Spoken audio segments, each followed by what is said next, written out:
In the near future, in Cold Spring, New York, ex-convict Frank Weld lives alone in the woods and tries to ignore the fact he suffers mental deterioration and dementia, causing him to have disorientation and memory loss.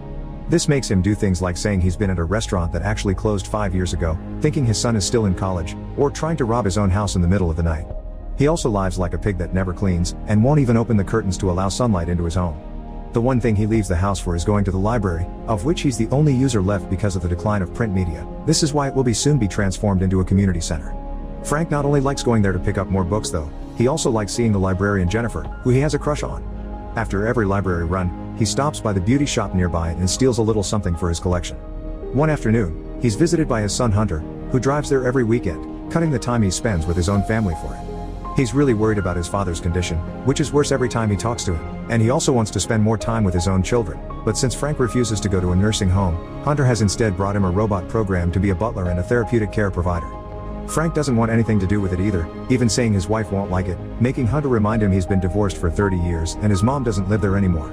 Hunter won't listen to any excuses, the robot stays or he will send Frank to a memory center, because he doesn't want his father's death to be his fault. Unable to find a way to turn the robot off, Frank allows it to do the chores to get it off his back. The robot not only cleans the entire house, it also goes grocery shopping and cooks healthy meals. It also wakes Frank up quite early in the morning, claiming they need to establish a routine to help keep him orientated. Between this and the healthy meals, Frank gets very annoyed by the robot, especially when it asks him to start a garden, saying he needs a project to keep his mind stimulated.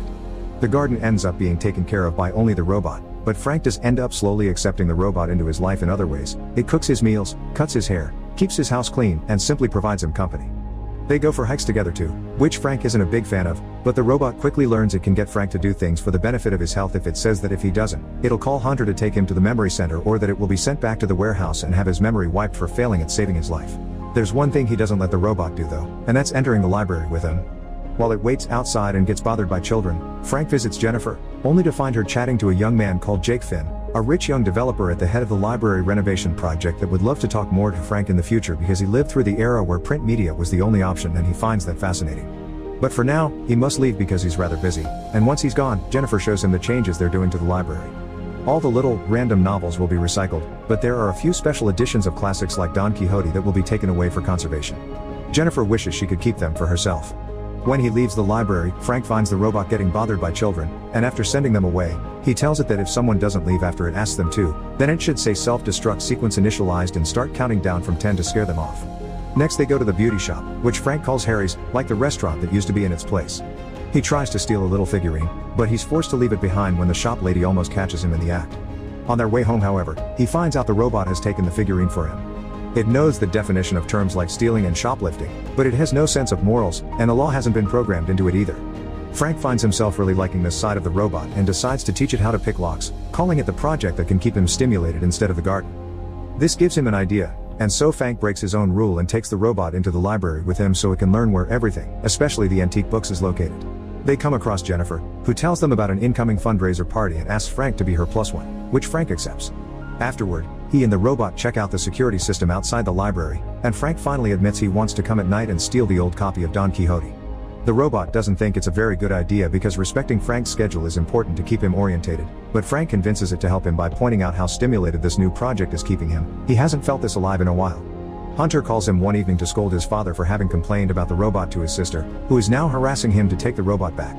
Frank tells him he's changed his mind and wants to keep it, surprising Hunter when he tells him to spend more time with his kids. After they hang up, Frank worries the robot has been telling him about their secret project, but the robot promises building trust by respecting privacy as part of his healthcare program. Later in the evening, they easily break into the library thanks to Frank's lifelong experience as a cat burglar. The robot takes Don Quixote and tells Frank they need to leave when it notices he's starting to get disorientated and asks weird questions like why it's wearing a space helmet. The duo leaves the library safely, but Frank forgets his glasses on the table. When they make it home, Frank is so pumped about their success that he doesn't want to go to bed yet, and this is taking its toll on him. He starts talking to the robot believing it is his son, showing regret over missing so much of his life in prison that he couldn't see him grow up and couldn't even recognize him the first time he saw him after he was released. The next morning, Frank gets a call from his daughter Madison, who is away on a trip to Turkmenistan. She's learned through Hunter that Frank is keeping the robot and believes her brother is abandoning him with a machine, and Frank can't help responding Hunter is at least doing something. Madison apologizes for not being around and reminds him traveling is what she does for a living. When night falls, Frank and the robot go to the fundraiser party with the intention of gifting the Don Quixote to Jennifer, but they cancel that plan when she refers to the robbery as something horrible. While Jennifer is mingling with the donors, Frank can't help noticing Jake is talking to Sheriff Rawlings while glancing at him. Jake decides to approach him then to ask him if he's ever been to prison and if he wears reading glasses before asking him not to come around anymore. When Jennifer finds him afterward, Frank has become a little paranoid and starts to wonder if this whole deal isn't just a scam because these donors are too loaded. The next day, Frank makes the robot show him his memory of the party, getting jealous that the robot can recall things so easily. Noticing all the expensive jewelry the guests were wearing, he starts planning their next job, which the robot protests against again. Frank reminds him this kind of activity is stimulating him more than the dumb garden, and promises he'll go all over the potential risks to make it a mistake-proof job. The robot accepts Frank doing only the casing as research to keep him active. The duo starts going to Jake's house to watch it from afar and learn all the details about Jake's and his wife's daily routine and the house's security systems. While watching, they talk about a variety of subjects, and Frank starts wondering how much of what they do is the robot's choice and not just programming. The robot points out it's all programming, which Frank doesn't believe because of the time it had expressed not wanting its memory getting erased. To his surprise, the robot admits it only said that to coerce Frank, not because it has any actual wishes of his own. It is extremely aware of the fact it is not alive, and this makes Frank uncomfortable. One evening, while working on his plans, Jennifer knocks on the door, saying she's come over for dinner. Frank had completely forgotten about it, but instead of admitting it, he tells her he's still getting ready and to come back later. Jennifer leaves looking rather hurt after putting down the pie she's brought on the porch. The next day, Frank wraps up Don Quixote and goes to the library with the intention of gifting it to her, but he hears the modern music coming from the building and changes his mind. The two of them continue to watch Jake throughout the week, until one day, their planning and scheming is interrupted when Madison shows up of nowhere at the house. She's been thinking a lot about how she hasn't been there for Frank, so she's come to save him from the robot, or so she claims. Frank tries to tell her he likes the robot, but she ignores him and uses the password she got from Hunter to shut it down. Even if he has his daughter's company now, Frank misses the robot and the way it cared for him, which Madison doesn't even start to match. As a way of protest, he starts behaving like a pig again, transforming the house back into a dump in just one day. But when he wakes up one morning, he finds every room is spotlessly clean, and Madison says she pulled an all-nighter to achieve it. Frank doesn't believe her and calls out her hypocrisy for having used the robot, and after explaining how he needs it because it's his friend, she gives in and accepts to turn it on again as long as he promises they won't entirely depend on it to live. Later in the evening, Frank explains his plan to steal the diamonds from Jake's house to the robot, who admits it's pretty good but still worries about Frank's health, so it agrees to do it only if Frank accepts a new diet from now on. At Jake's, they wait for the couple to leave, then enter the house through a door not covered by the alarm system, because Frank knows by experience all security systems have a blind spot. Then the robot brute forces the safe, a job that usually would take a thief weeks, but a robot can do in minutes. The only issue they come across is the couple returning earlier than expected when they are about to leave the area, but they just need to wait for them to get distracted before successfully sneaking out. The next day, while Frank and Madison are sunbathing and sharing a drink, the robot allows two guests to enter the house, Jake and Rawlings. Jake is sure Frank was the one to steal the book and now has diamonds and wants Rawlings to arrest him, but the sheriff plays nice for now and says he doesn't think Frank could have pulled it at his age, so he wants him to be their consultant. Frank kicks them both out without even considering the offer. When the time comes for Madison to go back to his job, Frank gifts her a pair of diamond earrings as a donation to her cause, swearing it's leftover from the old days and not Jake's. She leaves after admitting she was wrong about the robot, and as Frank watches her drive away, he notices a van parked nearby. He's being watched. Worried about getting caught, he rushes back inside and starts burning all the evidence, but refuses to delete the robot's memory when it points out its hard drive as evidence as well. The only problem left is the actual diamonds, and when the robot expresses concern about how erratically Frank is behaving, it gives him an idea. He gets into bed and makes the robot call Hunter to tell him he's dying.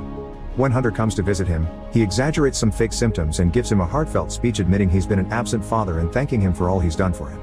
Once he has Hunter eating out of his palm, he gives a briefcase and asks him to hide it, which Hunter only accepts to do when Frank mentions he wants to go out clean.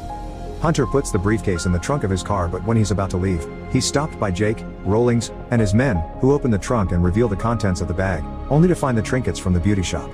Jake says this should already count as probable cause, so they enter the house to search it, which Frank allows them to do because he's sure they won't find anything. Realizing he's been manipulated, Hunter gets mad at Frank and says not having been raised by him is a good thing after all. The police can't find the diamonds, so Jake says they should check the robot's memory. Frank tries to stop them, but the men won't listen. Luckily for Frank though, the robot remembers the trick his owner taught him, and when the men come closer, he pretends to initialize his self-destruct program. Everyone runs outside except Hunter, who knows it's a lie, so Frank takes the chance to sneak around the house and get in his car, which he hasn't driven in a long time. After picking up the robot through the back door, he drives to the town, ignoring his companion's request to delete his memory. They arrive at the library and the robot picks the lock so they can get in and see Jennifer, who Frank apologizes to and admits having stolen the Don Quixote. He wants to tell her more about his life, but he suddenly gets distracted when he sees some pictures on the wall and has a shocking realization. Jennifer is his ex-wife and mother of his children, but because of his memory problems, he didn't recognize her after he was freed from jail because she looks older. This is too much for him to take, so after kissing her, he leaves the library and returns home, where Hunter and the police are still waiting for him. He and the robot rush inside and lock the door behind them before Frank starts trying to make a new plan to escape. The robot once again tries to convince him that deleting its memory is the best option, because then things can go back to normal and Frank can plan his next job. As the robot starts repeating all the philosophy behind burglary Frank taught it, he realizes how far he's gone with this obsession of his and finally comes to terms with what he has to do. The robot opens a compartment on its back and Frank presses the button inside it, effectively deleting all the memories in its hard drive. Sometime later, Frank is living in a nursing home, where Jennifer, Madison, and Hunter visit him often. One day, after having lunch together as a family, he slips a little piece of paper in Hunter's hand with a note that implies the diamonds have been hidden under the tomatoes in the garden the robot had started.